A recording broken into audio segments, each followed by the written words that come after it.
रहते थे। एक भाई बहुत अमीर था और एक भाई बहुत गरीब। बड़े भाई को अपनी अमीरी पर बहुत घमंड था। वो अपने छोटे भाई की कोई मदद नहीं करता था। एक रोज ईद के दिन सब गांव वाले खुशियां मना रहे थे, लेकिन छोटे भाई के घर में खाने को कुछ भी नहीं था।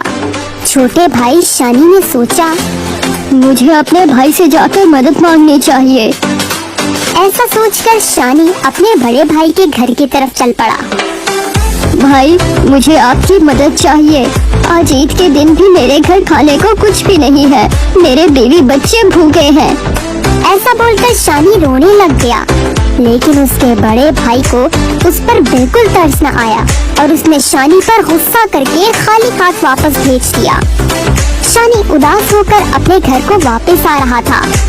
तब उसे रास्ते में एक बुजुर्ग मिले। उन्होंने शानी को रोका और पूछा, बेटा क्या हुआ तुम्हें? आज ईद के दिन भी इतने उदास क्यों लग रहे हो? बोलो बेटा, तुम क्यों रो रहे हो? शानी ने अपनी दुख भरी कहानी बुजुर्ग को सुनाई। बुजुर्ग ने शानी को कहा, बेटा परेशान मत हो, आओ मेरे साथ मेरे घर। मैं तुम्हें एक ऐसा तरीका बताऊंगा कि आज के बाद तुम्हें किसी से मांगने की जरूरत नहीं पड़ेगी। शानी बुजुर्ग की बात मान गया और बुजुर्ग के साथ उनके घर चल पड़ा। घर पहुंच जाने के बाद बुजुर्ग बोला, बेटा तुम यहीं रुको, मैं बस अभी आया।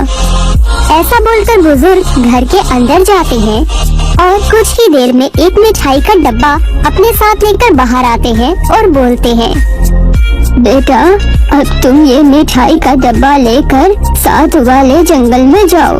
वहाँ एक गार होगी, उसके अंदर चले जाना। उसी गार में छोटे छोटे बूढ़े लोग मिलेंगे। उन लोगों को ये मिठाई बहुत पसंद है। वो लोग तुम्हें इस मिठाई के बदले कुछ भी देने को तैयार हो जाएंगे। तुम उनसे इस मिठाई के बदले जादुई पंखा मांग लेना।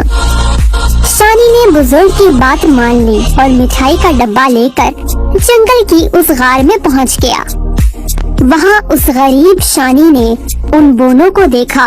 उनमें से एक बोना बोला, अरे वाह मिठाई, क्या तुम ये मिठाई मुझे दे सकते हो? मैं तुम्हें इस मिठाई के बदले कुछ भी देने के लिए तैयार हूँ। हाँ, मैं मिठाई तो दे दूंगा, लेकिन इसके बदले में मुझे जादुई पंखा चाहिए। क्या आप मुझे देंगे? बोने ने कहा, हाँ जरूर, लेकिन याद रखना ये एक जादुई पंखा है। तुम्हें कभी भी कुछ भी चाहिए तो तुम इससे मदद मांग सकते हो, लेकिन याद रखना जब भी तुम इस पंखे को रोकना चाहोगे तो इस पर लाल कपड़ा डाल देना, वरना ये चलता ही रहेगा। शानी ने मिठाई का डब्बा दिया और जादुई पंखा लेकर घर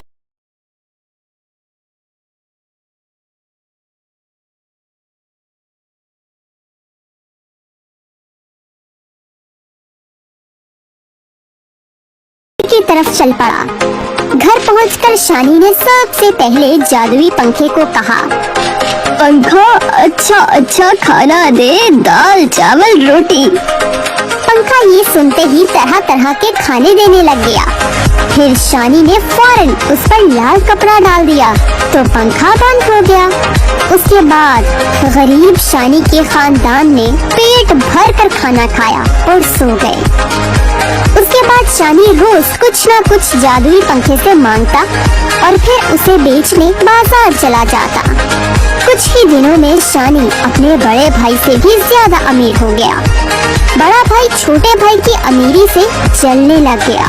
बड़े भाई ने सोचा, जो कुछ दिन पहले मुझसे खाने के लिए कुछ मांगने आया था, वो आज इतना अमीर कैसे बन गया? बड़ा भाई छोटे भाई शानी के बारे में जानने के लिए चुपके से उसके घर की खिड़की से उस पंखे को देखने लग गया। जब उसने पंखे से सोने के सिक्के निकलते देखे तो हैरान रह गया। मुझे लगता है ये एक जादुई पंखा है, लेकिन ये इसके पास क्या कर रहा है? ये तो मेरे पास होना चाहिए। अगले दिन जब शानी के घर कोई नहीं होता तो बड़ा भाई चुपके से उसके घर में जाता है और पंखा चोरी कर लेता है और फिर अपनी बीवी के साथ कश्ती पर बैठकर दूसरे गांव की तरफ निकल जाता है। बड़े भाई की बीवी ने सोचा, आखिर इस पंखे में है क्या जो मेरा शोहर इसे लेकर अपना घर बार छोड़कर दूसरे गांव की तरफ निकल पड़ा। फौरन ही कश्ती में उसकी बीवी ने उस पंखे के बारे में उससे पूछा तो उसके शौहर ने उसी वक्त पंखे को कहा, पंखे मुझे सोना चाहिए, शुरू हो जाओ। तभी फौरन से पंखे से सोने के सिक्के बाहर आने लग गए। सोना इतना ज्यादा हो गया कि कश्ती डूबने लगी। अरे पंखे को रोको वरना हम सब मर जाएंगे। पंखा नहीं रुका और इस वजह से बड़ा भाई और उसकी बीवी कश्ती समेत डूब गए।